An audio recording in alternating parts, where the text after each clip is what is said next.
네, 안녕하세요. 자, 오늘도 답안 쓰시는데 고생 많으셨습니다. 자, 오늘 그 자료가 두꺼워가지고 깜짝 놀라면 놀랄 건데, 그쵸. 여기 깜짝 놀랄 일은 아니고요. 여기 이제 논문이 있습니다. 오늘 그 1번 문제에 기반이 됐던 논문 2개를 여러분들한테 드렸는데요.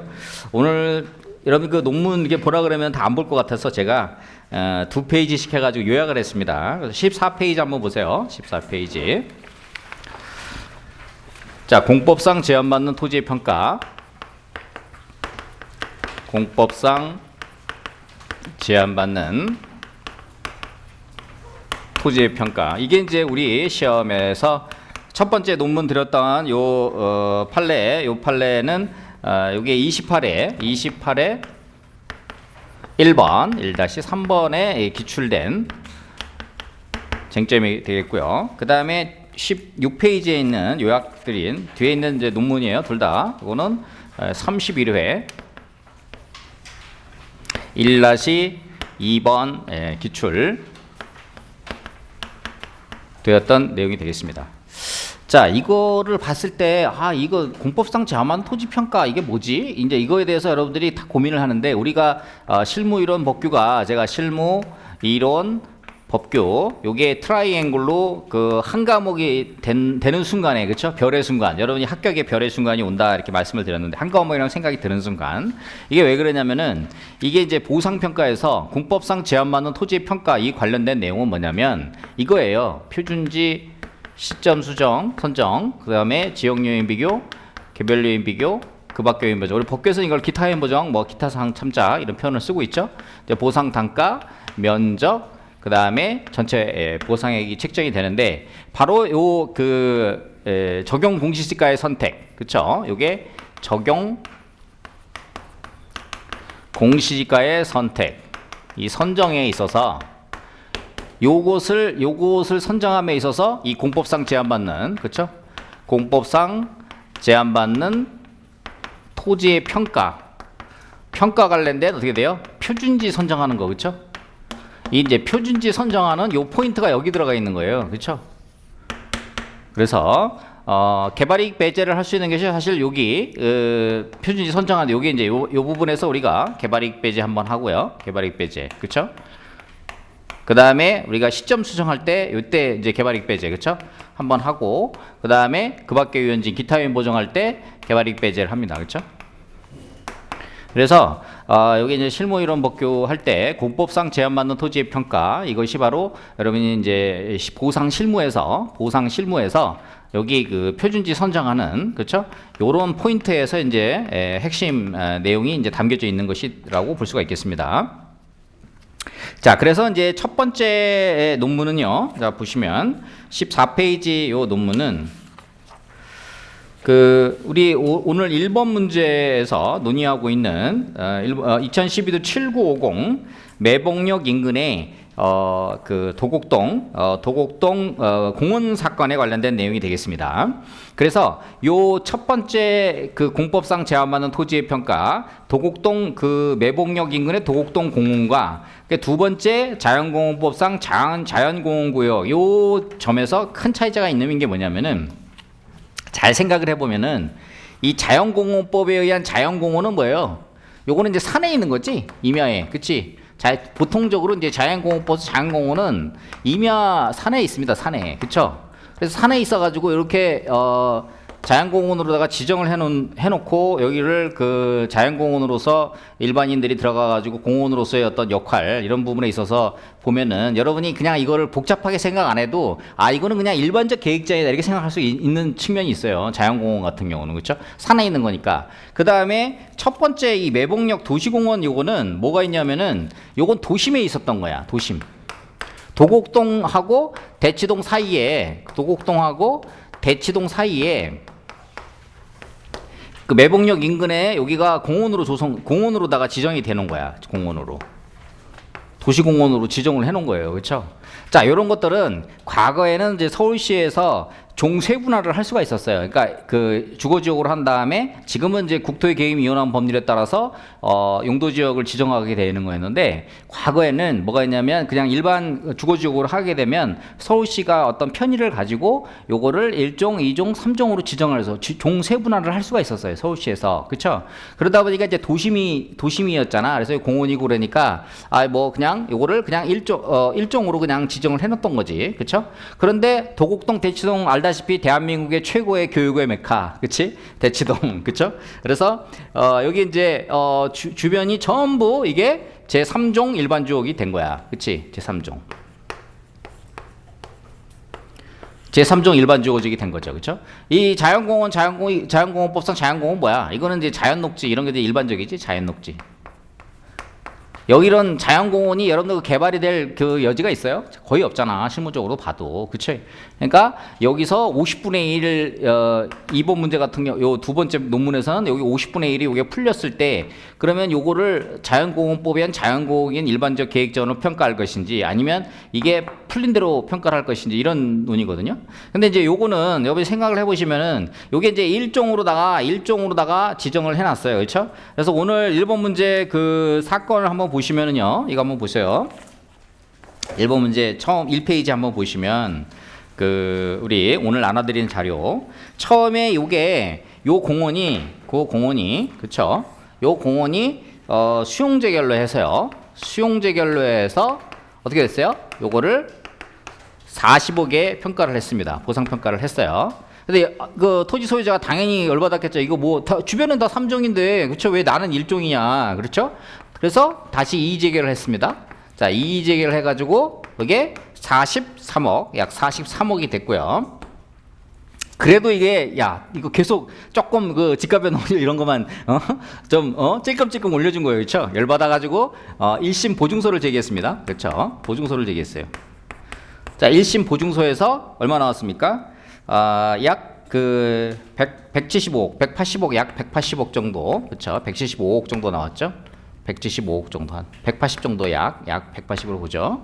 그 반올림 해가지고 180 정도 나와서 드디어 3종으로 봐준 거야, 그렇죠?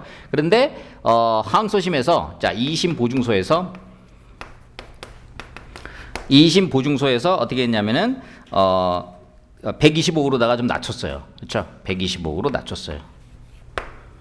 그래서 대법원까지 또 열받아가지고 대법원까지, 이 양반 대단하신 분입니다. 자, 대법원까지 갔습니다. 대법원에서 파기환송했어요. 그렇죠? 자, 파기환송했다. 파기환송.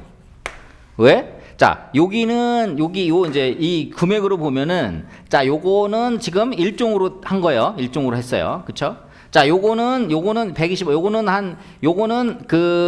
거의 3종으로 했고, 그 다음에 요거는 좀 약간 2종에 가깝고, 그렇죠? 그래서 3종은 안 됐지만 그 1종에서 좀 더 하고 그다음에 좀 약간 3종에 가깝게 이렇게 됐고 그다음에 대법원에서는 파기환송 해가지고 실질적으로 항소심 파기환송된 항소심에서는 3종으로 했어요. 3종. 여기 파기환송해가지고 다시 항소심에서 다시 이걸 어떻게 했냐면 93억으로 했습니다. 93억. 그렇죠?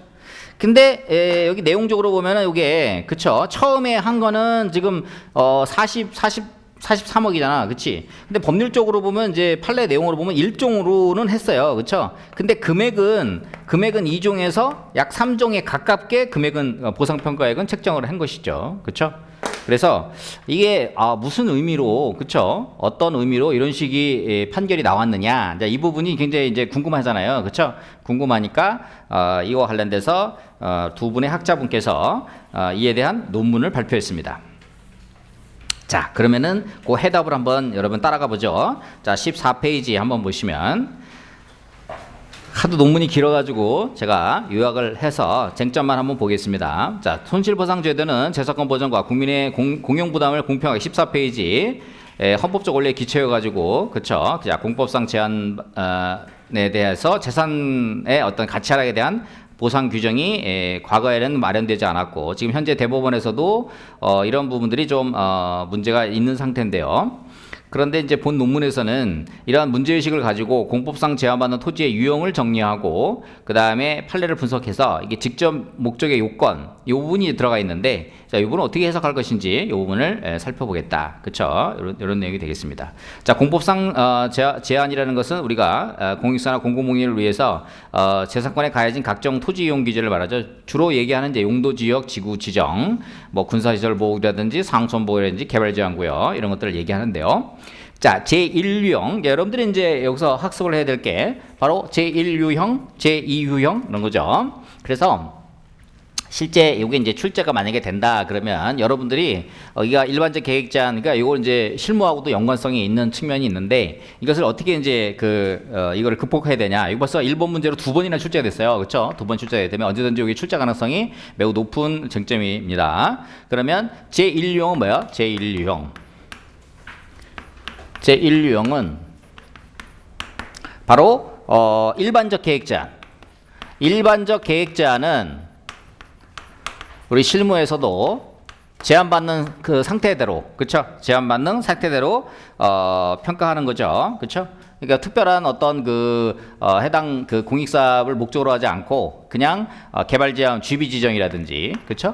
GB 지정, 뭐 군사시설 보호구역, 그쵸? 이런 것들은 그 자체로 목적을 달성하는 것이 바로 일반적 계획 제한입니다. 일반적 계획 제한 제한받는 상태대로 그대로 평가한다. 이거는 여러분들이 잘 아시는 거고. 그다음에 두 번째 유형, 자, 개별적 계획 제한 제2유형. 제2유형은 자, 개별적 계획 제한인데요. 개별적 계획 제한. 개별적 계획 제한은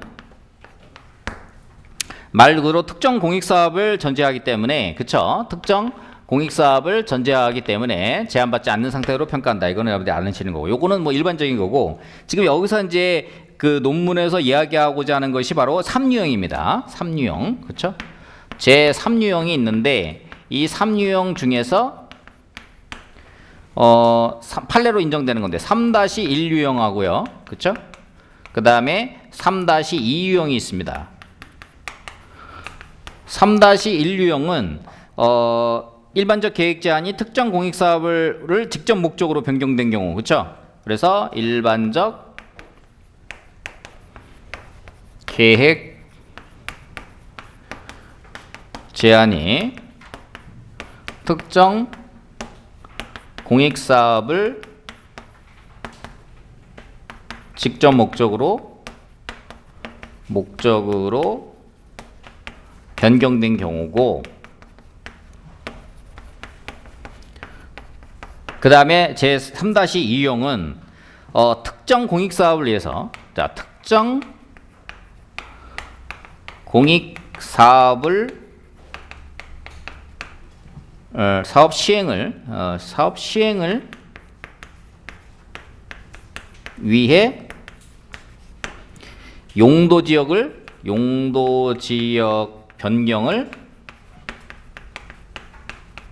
하지 않은 경우죠. 하지 않은 경우. 이게 바로 우리 이제 시험에 나왔던 3-2유형. 그쵸?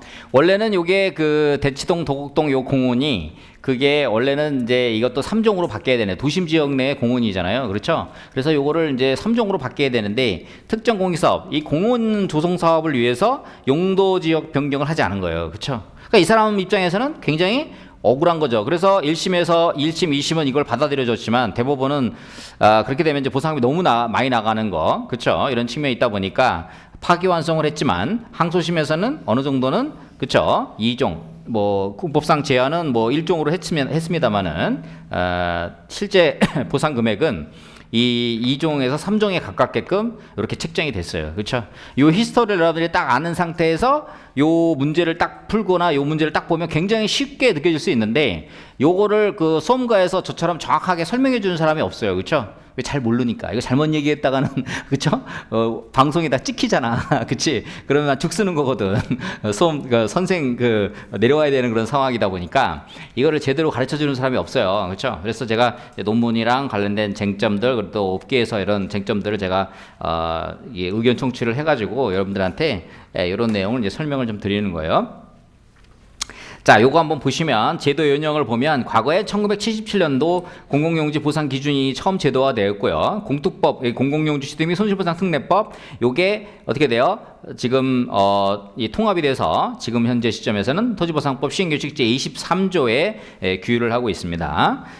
대부분 판례 동향을 보면요, 개별적 제한이 다른 공익성에 편입된 경우에는 뭐죠? 대부분은 제한 없는 상태를도 보상해야 된다. 사업 시행자가 의도적으로 제한을 설정해 보상액을 낮추는 부당한 결과를 방지하기 위해서 개별적 계획 제한이 다른 공익사에 편입되는 경우, 그렇죠? 제한 없는 상태로 한다. 그 다음에 일반적 계획 제한이 특정 공익 사업을 직접 목적으로 변경한 경우, 그렇죠? 이게 이제 몇 가지 판례가 있는데, 자, 주거지역을 녹지지역으로 변경해서 공원 사업을 추진한 사안에서 원래 주거지역 상태를 기준으로 보상해야 한다. 이렇게 보고 있는 것이죠. 그래서 일반적 계획 제한이 어떻게 돼요? 특정 공익사업을 직접 목적으로 변경한 경우, 그쵸? 3- 지금 1용 얘기하고 있는 거죠. 3-1용. 그 다음에 특정 공익사업을 위해 용도지역을 변경하지 않은 경우, 3-2용 별표 3개. 요거 이제 포인트예요. 자, 그래서 2012도 7950, 요게 이제 28회 1번 문제로 출제된 것인데, 요게 이제 용도지역이 변경하지 않은 행위가 계획제한권 남용이 및 객관적으로 명백한 경우 직접 목적을 제한으로 봐야 한다고 판시하면서, 다만 이게 신급마다, 요게 지금 그쵸, 신급마다 이게 보상 금액이 죄다 지금 다르고 있습니다. 그래서 좀 여기에 일관되지 않다, 법리 적용이 일관되지 못하고 불확실성이 발생했다, 이제 이렇게 보고 있는데요. 그러면 이제 직접 목적이라는 게 뭐냐, 그렇죠? 현행 직접 목적을 요건으로 충족한 경우에만 제한 없는 상태로 보상을 하도록 하고 있잖아요, 그렇죠? 그러나 문화재보호구역이라든지 상수원보호구역이라든지 군사시설 보호구역 같은 경우는 일반적 계획 제한은 이제 보상 대상에서 제외되도록 하는 거고요. 그래서 이 헌법적 가치가 지금 충돌하고 있다. 즉 재산권 보장, 헌법 제23조과 평등의 원칙, 이런 것들이 지금 충돌의 문제. 국가 재정의 부담을 이유로 일반적 계획 제한을 배제하는 것은 헌법적의 정당성이 결여되고 있다. 그래서 입법 개선 사항으로 직접 목적 요건을 완화해서 일반적 계획 제한도 일정 요건하에 보상 대상으로 포함시킬 필요가 있다. 그렇죠? 이렇게 지금 보고 있습니다. 그래서 공법상 제한이 토지 문제, 보상 문제는 단순히 기술적 평가 문제가 아니라 재산권 보전과 평등의 원칙의 헌법적 가치 문제이기 때문에 대법원은 제3유형 판례를 통해서 보상 범위를 점차 확장해 왔고 법리 적용의 일관성 부족이 여전히 있다, 이런 측면이 있고요. 그래서 입법자는 직접 목적 요건을 완화해서 일반적 계획 제한까지 보상 범위를 확대함으로써 헌법상의 재산권 보장, 공평부당 원칙, 이런 걸 실현할 필요가 있다. 그렇죠? 이런 식으로다가 쟁점을 얘기하고 있는데요. 여기 14페이지 그 맨 밑에 보면 일반적 계획 제한이 특정 공익사업을 직접 목적으로 변경된 경우, 그렇죠? 그래서 주거지역을 녹지지역으로 변경해서 공원 조성하면 이 사람 입장에서 굉장히 억울하잖아요. 그러니까 이제 주거지역을 해야 된다. 요거는 뭐 여러분이 요거는 알 수 있는 건데, 문제는 이제 3-2 유형 이걸 뭘로 볼 것이냐, 그렇죠? 특정 공익사업의 시행을 위해서 용도지역을 변경하지 않은 경우가, 그쵸? 그 경우는 어떻게 볼 것이냐에 대해서 바로 요 판례 2012도 7950, 그쵸? 2012도 7950 요 판결을 여러분들이 이해를 해보시면 돼요. 매봉역 인근에 대치동 학원 다니시던 분들은 아마 이 공원을 보셨을 거예요. 그렇죠? 여기서 보면 요게 이제 그 종세분화 정책에 따라서 맨 처음에는 그냥 일반 주거지역으로 지정했다가 서울시장이 공원 조성을 위해서 여기는 1종, 그다음에 여기 개발을 하려고 보니까 인근은 다 3종으로다가 아파트 단지 조성하는 것 때문에 3종으로 지정을 해놨어요. 근데 세월이 흘러다 보니까 전부 여기 다 3종이 바뀌어서 다, 그렇죠? 그래놓고 요 도심에 있는 요 공원은 그대로 1종으로 해는 거야. 그렇죠? 뭐 때문에? 바로 특정 공익사업의 시행을 위한 용도지역 변경을 위해서 용도지역을 하지 않은 거야. 특정 공익사업 시행, 즉 공원사업이라고 하는 특정 공익사업을 시행하기 위해서 용도지역을 변경하지 않은 케이스입니다. 그렇죠? 그래서 이렇게 혼선이 있었죠. 1심에서는 1종으로 보고 항소심하고 1심, 2심 항소심에서는 거의 3종, 2종, 3종에 가깝게 봤고 대법원은 파기환송을 했고 항소심을 이제 1종으로 했지만 실제로 여기 논문에서도 실종으로 이걸 2종이나 3종으로 평가해야 된다, 이렇게 얘기하고 있습니다. 그래서 실질적으로 뭐 요 문제는 제가 볼 때는 여기 논문 쓰신 분들이 내신 것 같아요. 그래서 요 28회 요 문제에 있어서는 여러분들이 사실 이렇게 디테일하게 이렇게 쭉 해가지고 설명해주는 저 해설이 지금 없는데 어쨌든 제가 이번 기출 문제에다가는 이 내용을 좀 반영을 했습니다. 논문이랑 관련된 내용을 해가지고요, 그렇죠? 그래서 여러분들이 이런 식으로 해가지고 요게 도곡동 대치동 공원이 세월이 흘러서 원래는 요게 주거지역으로 해놨었는데 종세분화 정책 때문에 요거는 1종으로 해놓고 공원을, 그쵸? 나머지는 계속해서 2종, 3종으로 바뀌고 있는, 세월이 흐르면서 계속 바뀌고 있었는데 주변이 다 3종으로 바뀐 상태에서 이것만 공익사업을 위해서 특정 공익사업을 해서 용도 지정을 변경하지 않은 거예요, 그쵸? 그래서 이것도 사실상 3종에 가깝게 보상을 해야 되겠다, 뭐 이런 취지의 내용이 되겠습니다. 물론 대법원 파기환송심에서는 이게 이제 1종으로 보긴 했어요. 그러나 이 보상평가액은 거의 2, 3종에 가깝게 보상평가액이 책정이 됐다, 이렇게 여러분들 정리를 해두시면은, 자, 요 문제 공법상 제한받는 토지의 평가 여기 나오게 되면 요 문제는 요런 3-2 유형으로다가 출제가 된 거다. 사실 1유형하고 2유형은 여러분들이 굉장히 쉬운 문제잖아요. 일반적 계획제한 제한받은 상태대로, 개별적 제한은 제한받지 않는 상태대로, 그렇죠? 요거는 뭐 여러분들이 다 그냥도 맞출 수 있는 건데, 요 3-1유형하고 3-2 유형, 그렇죠? 요거는 사실 뭐 그 법에 1유형, 2유형, 3유형 이렇게 돼 있지는 않은 거예요. 이 해당 논문을 투고하신 교수님께서 요거를 3-1유형, 3-2유형으로 분류를 한 거죠. 그래서 요 3-1유형하고 특히 요 3-2유형을 여러분들이 잘 정리를 해 두시면은 요 문제가 또 나와도, 그쵸? 사실 그 공법상 제한받는 토지의 평가 관련돼서는 요 문제하고 그다음에 요 자연공원법에 한 자연공원 요거 말고는 사실은 그렇게 딱 내가지고, 그쵸? 채점 규칙이 명확한 그런 내용이 없습니다. 그쵸? 넘겨보시면 31회 1-2번 되겠습니다. 자, 이것도 논란이 되게 많았던데요. 자연공원법상 자연공원 지정 및 용도 지구의 지정의 법적 성격과 손실보상 기준, 이거 관련된 사건 번호 2019도 34982 사건이 되겠습니다.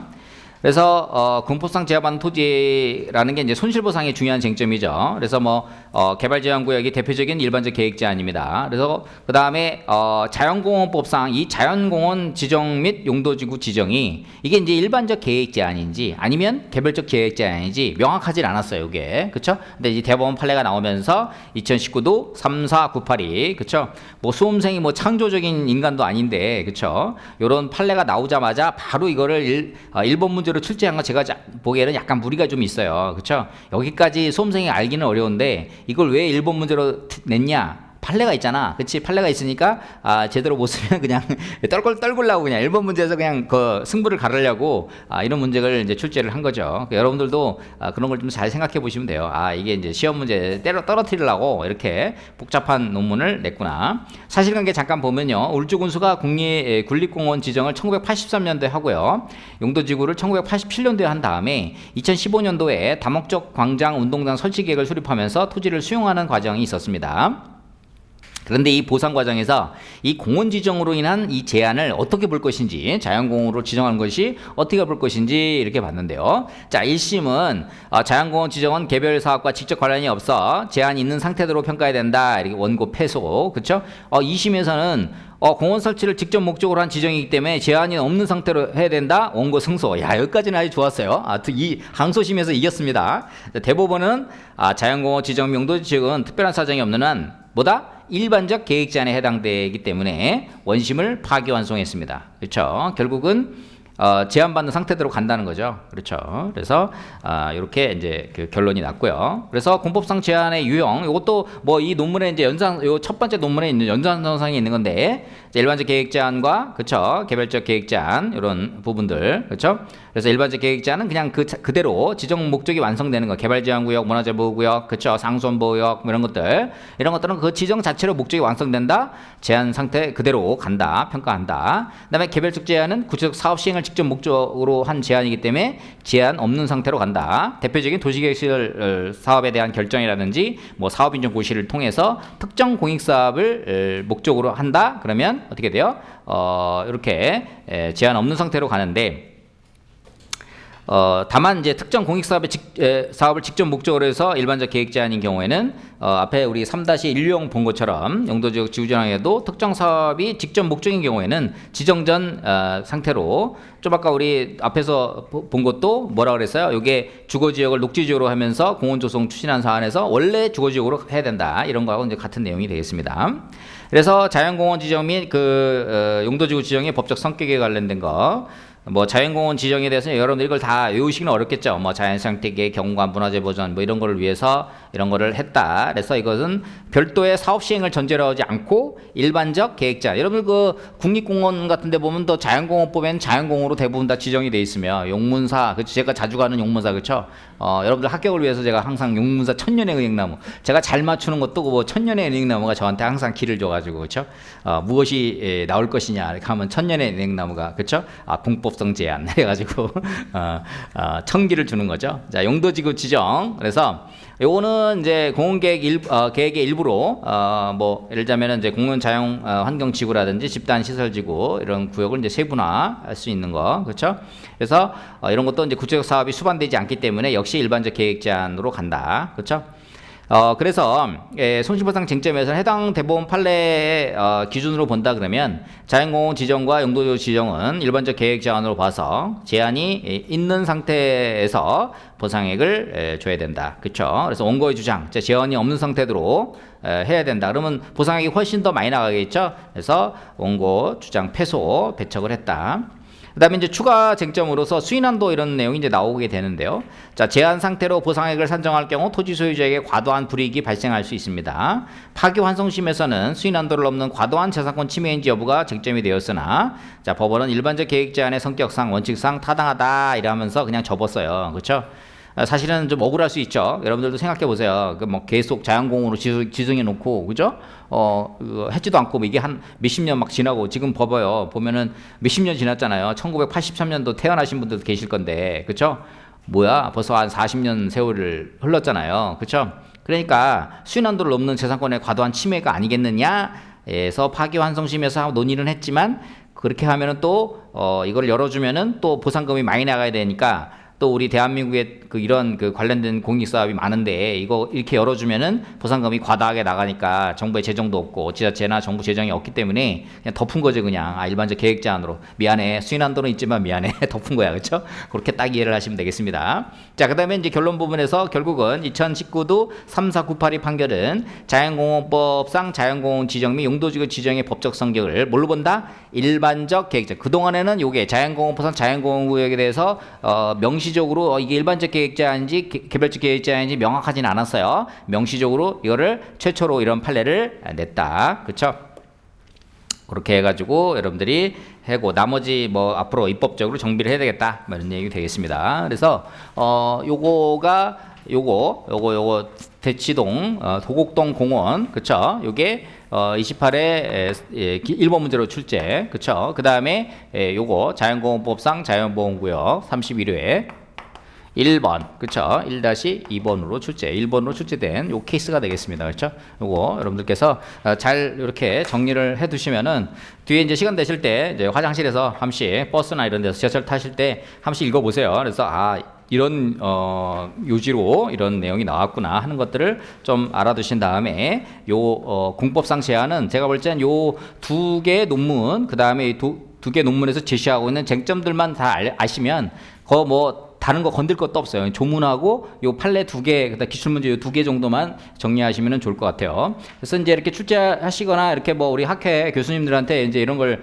좀 여쭤보니까 이게 순수하게 공법상 제한 관련된 거는 이제 감정평가사 시험 쟁점인 거지. 그렇죠? 그러니까 전형적인 우리가 행정법 문제 이런 게 아니라 요거는 우리가 표준지 선정해 가지고 실제 그 보상액을 책정하는 메커니즘 속에서 들어가 있는 내용이기 때문에 이 공법상 제한받는 토지의 평가 관련된 문제를 내면은 굉장히 그 감정평가사 틱하게 보상복귀 틱하게 그쵸 문제를 출제하는 거고 채점하기도 좋아요. 왜냐면은 이게 딱딱딱 그 법리가 딱 정해져 있기 때문에 채점하기 아주 명확하게 채점이 될 수가 있겠습니다. 그래서 여러분이 거기 함정에 빠지지 않게 이렇게 평상시 공부할 때 공법상 제한받는 토지평가 요 논문의 가이드라인을 딱 가지고 실무랑 그 다음에 법규를 보시면은 거의 틀릴 일이 없다 이렇게 말씀을 좀 드리겠습니다. 자, 그래서 오늘 1번 문제 다 들어가 보시면은요.